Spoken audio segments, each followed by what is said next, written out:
మహోన్నతుడు మహాగణుడు పరిశుద్ధుడైన దేవాతి దేవుని ఘనమైన నామానికి కృతజ్ఞత స్తుతి స్తోత్రములు. ఈ యొక్క విశ్వాస శక్తి కార్యక్రమాన్ని వీక్షించుచున్న దేవుని బిడ్డలైన మీ అందరికీ ప్రభువు పేరట మా యొక్క శుభాశీర్వాదములు దైవాశీర్వాదములు తెలియచేస్తూ ఉన్నాం. రండి దేవుని బిడ్డలారా, మరి మీ అందరూ కూడా క్షేమంగా ఉన్నారు కదా. మీ అందరి కొరకు మేము భారంతో ప్రార్థిస్తూ ఉన్నాం. ఆ తండ్రి అయిన దేవుడు నిశ్చయముగా మీ అందరి యొక్క జీవితాల్లో ఒక గొప్ప మేలులు దీవెనల ఆశీర్వాదాలు కలుగు చేయాలని, మీ అందరినీ కూడా ప్రభు అయిన యేసయ్య తన యొక్క కృపలో నడిపించాలని మేము మీ కొరకు భారం కలిగి ప్రార్థిస్తూ ఉన్నాం. కనుక మీ అందరి యొక్క ప్రార్థన అవసరతలను మాకు తెలియపరచండి. మీ కొరకు నిత్యము భారం కలిగి ప్రార్థిస్తూ ఉన్నాం. కనుక దేవుని యొక్క మహాకృపను బట్టి మరి యొక్క 2025వ సంవత్సరంలో కూడా ఈ కార్యక్రమాన్ని ఈ రీతిగా కొనసాగించడానికి దేవాతి దేవుడు ఎంతో కృపనిచ్చి ఉన్నారు. మరి యొక్క మార్చి మాసంలో మరి అనేక సంఘాల్లో దేవుని బిడ్డలైనటువంటి వారు 40 దినములు ఉపవాసములుండి ప్రార్థిస్తూ ఉన్నారు. అదే రీతిగా మా యొక్క సంఘ బిడ్డలు కూడా మీ అందరి కొరకు 40 దినములు ఉపవాసములుండి ప్రార్థిస్తూ ఉన్నాం. కనుక ఈ యొక్క పరిచర్యలో ప్రభువు చేస్తున్న కార్యములన్నిటికీ ముఖ్యమైన కారణము మా సంఘ బిడ్డలు చేస్తున్నటువంటి ఉపవాస ప్రార్థనలు. అలాగనే మీరు కూడా కార్యములు పొందాలని ఆశ కలిగిన వారైతే మీ ప్రార్థనా మనవులు మాకు తెలియపరచండి. ఈ స్క్రీన్పై కనిపిస్తున్న ఫోన్ నెంబర్కి మాకు ఫోన్ చేసి చెప్పినట్లయితే మీ కొరకు మేము తప్పకుండా ప్రార్థిస్తామని కూడా తెలియచేస్తున్నాం. కనుక ఈ యొక్క సమయంలో దేవుని యొక్క వాక్యంలో నుండి సిలువ చేత జయోత్సవము అనబడినటువంటి విషయాన్ని మీ అందరికీ తెలియపరచాలని నేను ఆశపడుచు ఉన్నాను. ఈ యొక్క సిలువను గూర్చినటువంటి వార్త ఈ 40 దినములు కూడా మీరు ధ్యానిస్తూ ఉంటున్నారు, ప్రభువును మహిమపరుస్తూ ఉంటున్నారు. అలాగనే ఈ యొక్క సిలువ ధ్యానములో మీకు ఉపయోగపడే విధంగా ఈ యొక్క సిలువను గూర్చినటువంటి కొన్ని సత్యాలు మీతో మాట్లాడాలని ఆశపడుతున్నాను. మరి యొక్క సమయంలో దేవుని వాక్యాన్ని చదువుకుందాము. కొలస్సీలకు రాసిన పత్రిక 2వ అధ్యాయము 14-15 వచనాలు. దేవుడు వ్రాతపూర్వకమైన ఆజ్ఞ వలన మన మీద రుణముగాను మనకు విరోధముగాను ఉండిన పత్రమును మేకులతో సిలువకు కొట్టి దాని మీది చేవ్రాతను తుడిచివేసి మనకు అడ్డము లేకుండా దాన్ని ఎత్తివేసి మన అపరాధములన్నిటినీ క్షమించి ఆయనతో కూడా మిమ్మను జీవింపచేసెను. ఆయన ప్రధానులను అధికారులను నిరాయుధులుగా చేసి సిలువ చేత జయోత్సవముతో వారిని పట్టి తెచ్చి బాహాటముగా వేడుకకు కనుపరచెను. ఆమేన్. చిన్న ప్రార్థన. దయగలిగిన దేవా, కృపగలిగిన తండ్రి, నీ నామానికి లెక్కలేని స్తుతులు స్తోత్రాలు. ఈ శ్రేష్టమైనటువంటి సమయమందు నైనా చదవబడినటువంటి నీ యొక్క వాక్యమును నీ బిడ్డల కొరకు దీవించమని ప్రార్థిస్తున్నాం. అల్పుడునైనా నన్ను నీ సిలువ చాటును మరుపరుచుకుని నీ బిడ్డలకు కావలసినటువంటి వాక్య వర్తమానం అందించి ఈ సిలువను గూర్చిన ప్రత్యక్షత నీ బిడ్డలకు నైనా అర్థమయ్యే రీతిగా మీరు బోధించి ఆ సిలువ జయము విజయము నైనా ఆశీర్వాదము నీ బిడ్డలు పొందుకునే కృప దయచేయమని, ఈ కార్యక్రమం ద్వారా మీరే మహిమ పొందమని నజరేయుడైన యేసు నామమున అడుగుచున్న పరమ తండ్రి, ఆమేన్. దేవుని బిడ్డలారా, ఇక్కడ అపోస్తలుడైనటువంటి పౌలు ఈ యొక్క సిలువను గూర్చినటువంటి సందర్భాన్ని తెలియపరుస్తూ వారు చెప్పినటువంటి ఈ యొక్క 2 వచనాల్లో ఈ సిలువలో ప్రభు యేసుక్రీస్తు ప్రభు వారు చేసినటువంటి ఒక లాంగ్ ప్రాసెస్ అని చెప్పొచ్చు. ఈ యొక్క పెద్ద పనిని ఆయన 2 వచనాల్లో సుమారుగా 7 విషయాల్లో మనకి అర్థమయ్యే విధంగా వారు తెలియపరిచారు.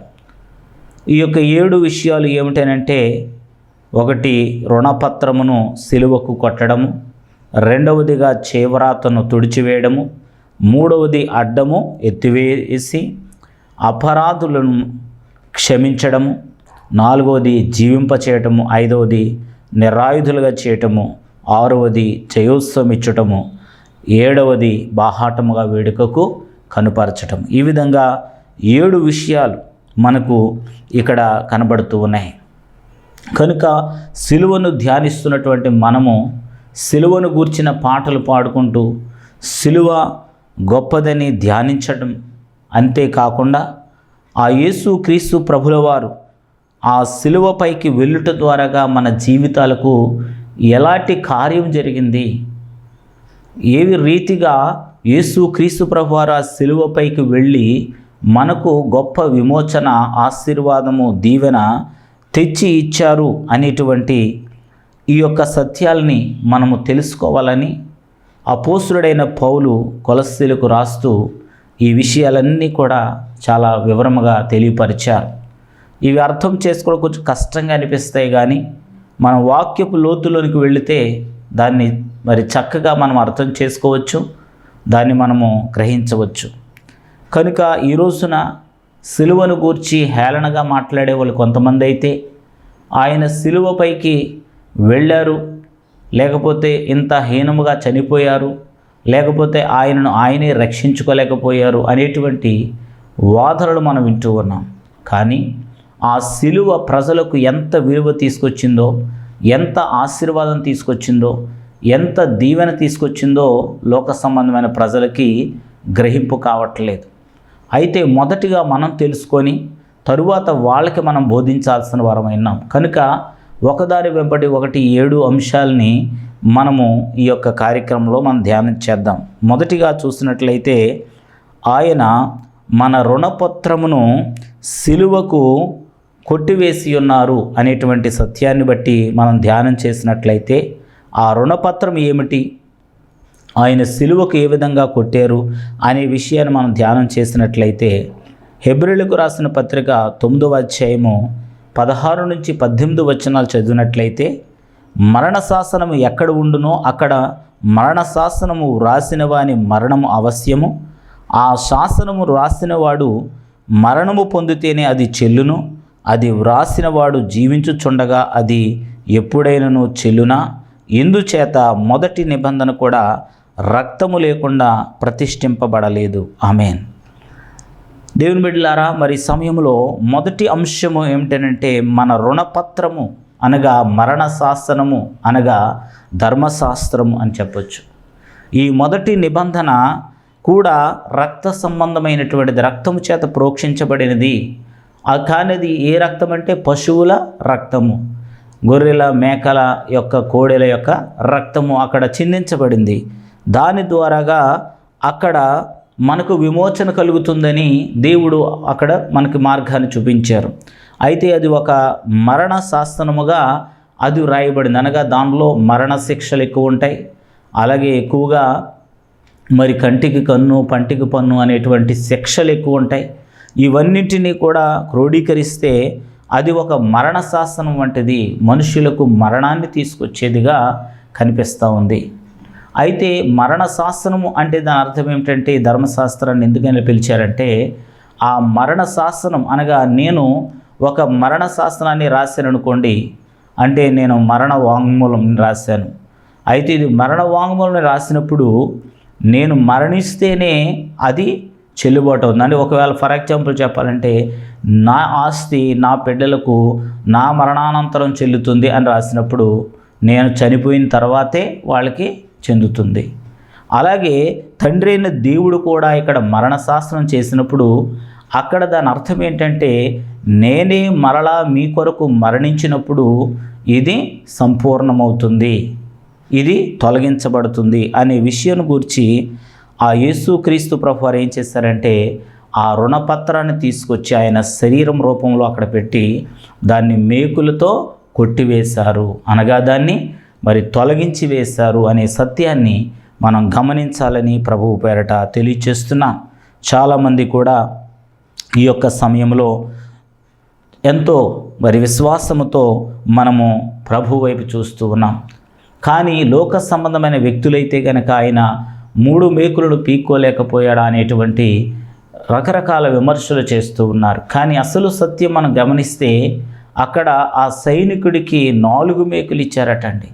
ఆ 4 మేకుల్ని అతను తీసుకొచ్చే క్రమంలో ఒక మేకు పడేశాడంటండి. అయితే ఇక 3 మేకులు అతని దగ్గర ఉన్నాయి. అయితే ఆయన 2 చేతులు 2 మేకులు కొట్టి 2 కాళ్ళకు 2 మేకులు కొట్టాలి. కానీ అతని దగ్గర ఒకే మేకు ఉంది. ఆ యొక్క సైనికుడి యొక్క బాధను చూస్తున్నాడు ఆయన. ఎందుకంటే మేకు లేదని చెప్తే అధికారులు అతనికి శిక్షిస్తారు.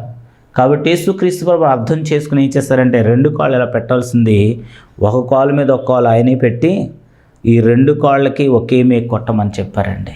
అది ఆయన ప్రేమ అంత గొప్పగా ఉంటే మానవాళి కొరకు ఆయన తనకు మేకులు కొడుతున్న వ్యక్తి కూడా బాధపడకూడదని, మరి ప్రేమను పంచితే లోకానికి ఈ లోకం ఏం పంచుతుందండి ఆయనకి? ఆయన ఎలా అర్థం చేసుకుంటుంది? చాలా బాధాకరమైన విషయం ఇది. కనుక ఆయన సిలువ గురించి, ఆయన మేకుల గురించి, ఆయన దెబ్బల గురించి, ఆయన గాయాల గురించి విమర్శించే వాళ్ళని మేము ఏమి అనము. కానీ ఆయన ప్రేమను అర్థం చేసుకోలేకపోతే ఈ జీవిత కాలంలో వారి జీవితం అంతా వ్యర్థమైపోతుంది. ఆయన ప్రేమను పొందుకుంటే వారు ఎంతగానో దీవించబడతారని నేను ఆశపడుతూ ఉన్నాను. కనుక ఆయనను గూర్చి మనం ఎప్పుడు కూడా విమర్శించే వారముగా ఉండొద్దు, కానీ ఆ తండ్రి అయిన దేవుని ప్రేమను మనం అర్థం చేసుకోవాలి. రెండవదిగా చూసినట్లయితే ఆయన చేవ్రాతను తుడిచివేసెను అని చెప్పబడి ఉంది. చేవ్రాతను తుడిచివేసెను. ఆ యొక్క విషయాన్ని నిర్గమకాండ గ్రంథము 32వ అధ్యాయము 16వ వచనంలో చూస్తాం. ఆ పలకలు దేవుడు చేసినవి, ఆ పలకల మీద చెక్కబడిన వ్రాత దేవుని చేవ్రాత. ఆ ధర్మశాస్త్రపరమైన ఆ పలకల మీద రాసినటువంటి చేవ్రాత ఎవరిదంటండి? దేవుడే ఆ వ్రాతను వ్రాసాడు. అయితే దాన్ని ఎవరు తొడవగలరు? మళ్ళా ఆయనే తొడవగలడు. అందుకనే దేవుడే తన యొక్క కుమారుని రూపంలో ధరించి ఈ లోకానికి వచ్చి ఆయన ఏం చేశారంటండి? ఆ యొక్క చేవ్రాతను ఆయనే తుడిచివేసినట్లుగా, రుణపత్రమును ఆయనే తుడిచివేసినట్లుగా మనం చూస్తున్నాం. కాబట్టి ఆ మేకులతో కొట్టబడినప్పుడు మనందరి పాపములను ఆయన తుడిచివేశాడు, ఆయన క్షమించి వేశాడు. ఒక తండ్రి కూడా తన కుమారుడు ఎలా పాపములు చేయటం మాన్పించాలి అని అనుకుని ఆ కుమారుడు తప్పు చేసినప్పుడల్లా, పాపం చేసినప్పుడల్లా అతను ఏం చెప్పాడంటే ఒక మేకు తీసుకుని ఒక తలుపు చెక్క మీద కొట్టమన్నారట. ప్రతిరోజు కూడా తప్పు చేసినప్పుడల్లా కూడా, పాపం చేసినప్పుడల్లా ఒక మేకు కొట్టుకుంటూ వచ్చాడు. అలా కొద్ది రోజులకి ఆ తలుపు నిండా కూడా ఏమైపోయిందండి? మేకులతో నింపబడిపోయినాయి. ఆ తరువాత నాన్నగారు మరి తలుపు అంతా కూడా మేకులతో నిండిపోయింది, ఇప్పుడు ఈ మేకు ఎక్కడ కొట్టమంటారు? ఇక కొట్టడానికి ప్లేస్ లేదంటే, అయితే ఆ మేకు తీసుకొచ్చి నా తల మీద కొట్టని చెప్పారంటండి. అంటే ఈ రోజున మనం చేసే ప్రతి పాపము కూడా ఆయనకి మేకు వలె అది మారిపోతూ ఉంది, ఆయన గాయాన్ని రేపుతూ ఉంది. దయచేసి దేవుని బిడ్డలమైన మనకు దేవుడు ఇంటి గొప్ప విడుదల ఇచ్చారు. మన రుణపత్రాన్ని కొట్టివేశారు, చేవ్రాతను తుడిచివేశారు, మనల్ని స్వేచ్ఛగా జీవించటానికి మనకు ఆశీర్వాదం ఇచ్చారు. కనుక మన మీద ఉండబడినటువంటి శిక్షను ఆయన భరించి మనకు క్షమాపణ ఇచ్చారు. ఆ రోజున బరబ్బా కూడా భయంకరమైనటువంటి మరి శిక్ష అనుభవించాలి, కానీ అతని శిక్షను తుడిచివేసి ఏం చేశారు? ఆయన ఆ శిక్షను ఆయన మీద వేసుకున్నారు. కాబట్టి ఆ రోజున బరబ్బా విడుదల పొందాడు. అలాగే ఈ రోజున కూడా బరబ్బా స్థానంలో మనమందరం ఉంటే మనందరి పాపాల నిమిత్తంగా ఆయన బలి అయ్యి మనందరికీ విమోచన ఇచ్చినటువంటి వారై ఉన్నారు. 3వ అంశంలోకి వెళ్ళినట్లయితే ఆయన అడ్డమును ఎత్తివేసి క్షమించి ఉన్నారు. మరి ఇక్కడ చూసినట్లయితే లూకాసు వార్త 23వ అధ్యాయము 44 నుంచి 46 వచనాలు చదివినట్లయితే, అప్పుడు రమారమి మధ్యాహ్నమాయెను, అది మొదలుకొని 3 గంటల వరకు ఆ దేశమంతటి మీద చీకటి కమ్మెను, సూర్యుడు అదృశ్యుడాయెను, గర్భాలయపు తెర నడిమికి చినిగెను. అడ్డము ఎత్తివేసెను అనబడిన సత్యాన్ని ఇక్కడ మనం గ్రహించాలి. అడ్డము ఎత్తివేయుట అనగా ఏమిటనంటే, మనకు దేవునికి మనుషులకు మధ్యగా అడ్డుగా ఉండినటువంటి ఒక తెర ఒకటి ఉండింది. ఆ యొక్క తెర అనబడినటువంటిది, అది కూడా పాపము అనబడినటువంటిదే ఆ తెరకు కారణమైంది. పాపము చేసే వ్యక్తి ఆ తెర లోపలికి వెళ్ళటానికి లేదు. అయితే ఈ అడ్డముగా ఉండినటువంటి పరిస్థితి, ఈ అపరాధముల చేత, పాపముల చేత మనిషి ఈ యొక్క బయటనే ఉండినటువంటి వ్యక్తి ఆ యొక్క అడ్డముల నుంచి తొలగించబడి ఏ విధముగా అతను మరి ప్రభువు దగ్గరికి చేరాడు అంటే, ఆ అడ్డుగా ఉండినటువంటి తెరను ఆయన మరి తీసివేయడానికి రమారమి మధ్యాహ్నం సమయంలో మరి 3 గంటల వరకు చీకటి వచ్చిందంటండి. సూర్యుడు అదృశ్యుడయ్యాడంట. గర్భాలయపు తెర నడిమికి చిరిగాను. మరి దేవుని మందిరము ఆవరణము, పరిశుద్ధ స్థలము, అతి పరిశుద్ధ స్థలం అనే 3 భాగాలుగా ఉంది. ప్రతి వ్యక్తి ఆవరణలోకి రావచ్చు. యాజకుడు మాత్రమే పరిశుద్ధ స్థలంలోకి వెళ్ళాలి. ప్రధాన యాజకుడు సంవత్సరానికి ఒక్కసారి మాత్రమే అతి పరిశుద్ధ స్థలంలోకి వెళ్ళాలి. ఈ అతి పరిశుద్ధ స్థలానికి, పరిశుద్ధ స్థలానికి మధ్యలో ఏముందండి? అడ్డుగా ఒక తెర ఉంది. అది ఒక బలమైనటువంటి గట్టి తెర, ఎవరు చింపితే చిరిగేది కాదు. అలాంటి తెరను లోపలికి వెళ్ళటం అనేటువంటిది ఒక యాజకుడిని ఇప్పుడు చూస్తే యాజక వస్త్రాల్లో ఒక తాడు కనబడుతూ ఉంటుంది. అతను పాపం చేసి లోనకు వెళితే కనుక ఆ పాపం వల్ల దేవుని యొక్క మరి శక్తి వలన అతను ఏం చేయబడతాడనమాట అండి, మరణానికి గురవుతాడు. దాన్ని బట్టి ఆ తాడుతో అతన్ని లాగేస్తారు తప్ప ఎవరు వెళ్ళి తీసుకురావటానికి లేదు. అలాంటి పరిస్థితులు అక్కడ కొనసాగుతున్నాయి. ఒక మనిషి పాపం చేసినప్పుడు, తప్పిదం చేసినప్పుడు అతను ఒక మేక పిల్లను, ఒక గొర్రె పిల్లను, ఒక పావురನ್ನು తీసుకొచ్చి అక్కడ బలి ఇచ్చి ఆ రక్తాన్ని తీసుకొచ్చి యాజకుడికి ఇస్తే ఆ యాజకుడు తీసుకెళ్ళి ఏం చేయాలన్నమాట అండి, ప్రభు యొక్క సన్నిధిలో అతను ప్రోక్షించి అతని కొరకు మరి విజ్ఞాపన చేయాలి. ఇలాంటి పరిస్థితులు పాత నిబంధన గ్రంథంలో ఉంది. ఇది ఎంత కష్టతరమైంది, ఎంత ఇబ్బందికరమైంది, ఎంతో ఖర్చుతో కూడింది. కానీ దేవుడు ఏం చేశాడంటే, యేసు క్రీస్తు ప్రభువారు ఆ సిలువలో మరణించిన సమయంలో ఆ తెర 2గా చినిగిపోయింది. అనగా యేసు క్రీస్తు ప్రభువారు తన యొక్క స్వరక్తమును తీసుకొని ఆ పరిశుద్ధ స్థలంలో, అతి పరిశుద్ధ స్థలంలో ప్రవేశించినప్పుడు ఇక ఎప్పటికీ కూడా ఏ మనుష్యుడు కూడా రక్తం చిందించక్కర్లేకుండా ఆ తెర ఏమైపోయిందంటే దానికి అదే పైనుంచి కిందకి చినిగిపోయింది. ఆమేన్, హల్లెలూయా. యేసు క్రీస్తు ప్రభువారు సిలువలో చేసిన ఇంత గొప్ప త్యాగాన్ని బట్టి ఈ రోజున ప్రతి వ్యక్తి ఈజీగా దేవుని సందుకు వస్తున్నాడు, ప్రార్థన చేసుకుంటున్నాడు. ప్రభువా నా పాపాలు క్షమించు అంటే క్షమాపణ పొంది వెళ్ళిపోతున్నాడు. అది ఎంత సులభంగా వచ్చింది మనకి, అది అంత ఈజీగా మనకు రాలేదు. కానీ యేసు క్రీస్తు ప్రభువారు ఆ సిలువలో చేసిన గొప్ప త్యాగం ద్వారాగా మనకు అది అనుగ్రహించబడింది.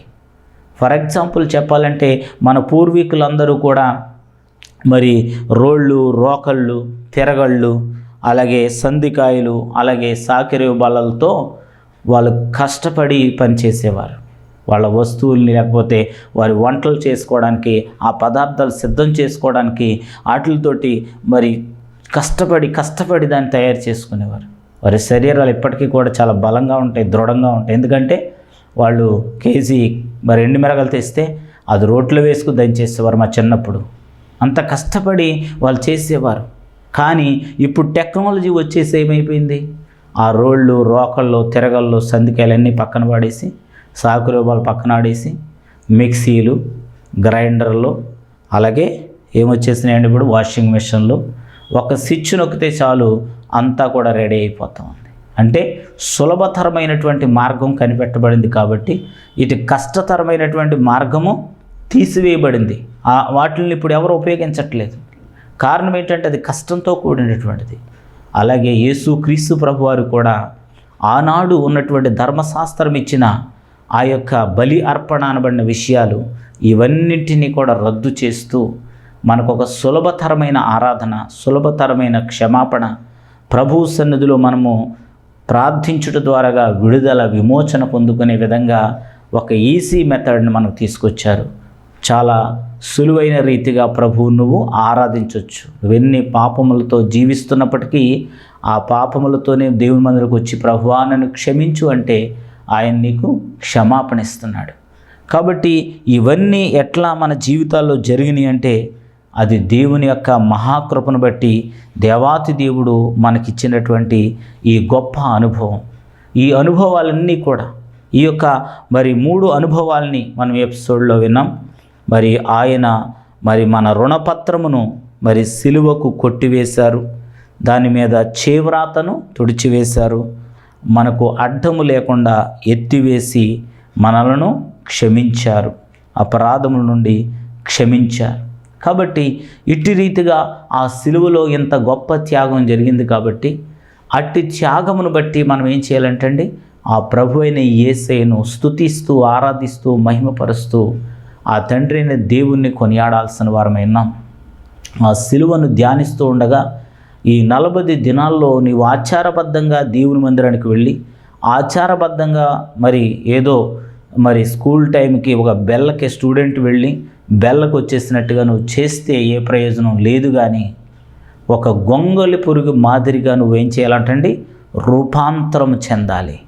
ఈ 40 దినాలు అది ఏం చేస్తుందంటే ఒక గూడు కట్టుకొని దానిలోనే ఉండిపోయి అది దేవునికి మొరపెడుతుంది, దాని జీవితాన్ని మార్చుకుంటుంది, రూపాంతరం చెందుతుంది. మన జీవితాలు కూడా గొంగలి పురుగు వచ్చినటువంటి మనము అట్లా ఉండకుండా రూపాంతరం చెంది దేవుని యొక్క ఆశీర్వాదంతో 40 దినాల అనంతరం చక్కని ఈ యొక్క దేవుని కృపను పొంది దీవెన పొంది ఆశీర్వాదం పొంది మనం ఏం చేయాలన్నమాటండి, ఆ యొక్క సీతాకోక చిలుకలాగా మీరు ఎగరాలి. అదే మా యొక్క ఆశ. ఈ 40 దినాలు కూడా మీరట్టి చక్కని మరి పట్టుదలతో విశ్వాసంతో ఉపవాసం చేయండి, ప్రార్థన చేయండి. ఉపవాసంలో ఎంతో గొప్ప శక్తి ఉంది. సైంటిస్టులు చెప్పేది ఏంటో తెలుసండి, మన ఉపవాసం చేసినప్పుడు మన శరీరము దానంతటా అదే దానిలో ఉన్న కొవ్వును కరిగించేస్తుంది, మన శరీరంలో ఉన్నటువంటి గడ్డలను కూడా కరిగించేస్తుంది ఎప్పుడైతే మీరు ఉపవాసం ఉంటారో. సైన్స్ ద్వారా ఇది ప్రూవ్ అయింది. కాబట్టి దయచేసి ఉపవాసం ఉండడానికి ప్రయత్నం చేయండి. ప్రభువు నిశ్చయంగా మీ జీవితాలని ఆశీర్వదిస్తారు. మరి ఈ సమయంలో మనం చూసినట్లయితే దేవుని యొక్క సన్నిధిలో మరి ఒక సహోదరి, ప్రభు మరణములోకి వెళ్ళిన సహోదరి ఎలా బ్రతికించబడిందో మా సంఘంలో చిన్న సాక్ష్యాన్ని మనం విందాం. ఉపవాస కొడుకుల్లో రండి, మా అమ్మగారు నన్ను ఇక్కడ తీసుకొచ్చారండి. నాకు చాలా బలహీనత అయిపోయిందండి, చనిపోయిందనే మళ్ళీ నన్ను దేవుడు బ్రతికించాడండి. మా అమ్మగారు మరి ఇక్కడ తీసుకొచ్చారు. అప్పుడు అనుకున్నాను, తండ్రి నన్ను సజీవ లెక్కలో ఉరికించి నన్ను బ్రతికించిన యేసయ్య మీకు వందనాలు. ఇక్కడ అందరి చేత మా అమ్మగారు ప్రార్థన చేయించారు. మా మేనత్త ఉందండి ఇక్కడ, వెంకటలక్ష్మి అన్న ఆవిడండి, ఓదూరు వెంకటలక్ష్మి గారు. అయ్యగారికి చెప్పి ఇక్కడ సంఘ బిడ్డలందరికీ చెప్పి ప్రార్థన చేయించిందండి. మీ అందరి ప్రార్థన, అయ్యగారు అమ్మగారి ప్రార్థన నన్ను దేవుడు మళ్ళీ బ్రతికించాడండి.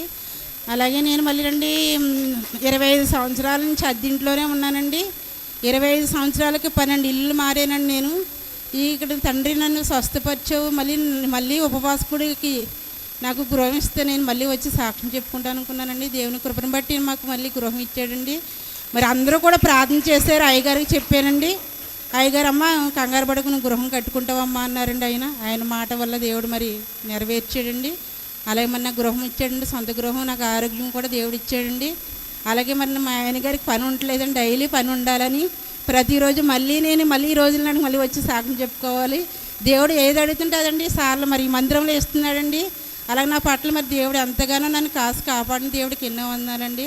అయ్యగారు ప్రార్థన, మీ అందరి ప్రార్థన నన్ను మళ్ళీ దేవుడు మరి ఇక్కడికి వచ్చి నేను సాక్ష్యం చెప్పుని ఇలాగా కృపణించినందుకు దేవుడికి ఎన్నో వందనాలండి. ఈ సాక్ష్యం దేవుడి దీనికి దేవునికి మహిమ కలను గట్టిగా చప్పలు కొట్టి యేసయ్యను మహిమపరుద్దాం. మన ప్రియ తల్లి గారు మరి వెంకటలక్ష్మి గారి యొక్క బంధువురాలు, వారి విశ్వాసాన్ని బట్టి వీరు కూడా ప్రార్థన చేయించుకున్నారు. ప్రభు ఎన్నో అద్భుతాలు చేశారు, మరిన్ని అద్భుతాలు చేసి వారిని దీవించి ఆశీర్వదించును గాక. ఆమె విన్నారు కదా దేని బిడ్డలారా, ఆమె జీవితంలో ఎంతో కష్టతరమైన పరిస్థితులు మందిరానికి వచ్చింది. మేము విశ్వాసంతో ప్రార్థన చేస్తాం, ప్రభు ఆమెని రక్షించారు, స్వస్థపరిచారు. మిమ్మల్ని కూడా అలాగే దీవించబోతున్నారు. చిన్న ప్రార్థన చేసుకుని కార్యక్రమాన్ని మనం ముగించుకుందాం. దయగలిగిన దేవా, కృపగలిగిన తండ్రి, నీ నామానికి లెక్కలేని కృతజ్ఞత స్తుతి స్తోత్రము తెలియచేస్తున్నాం.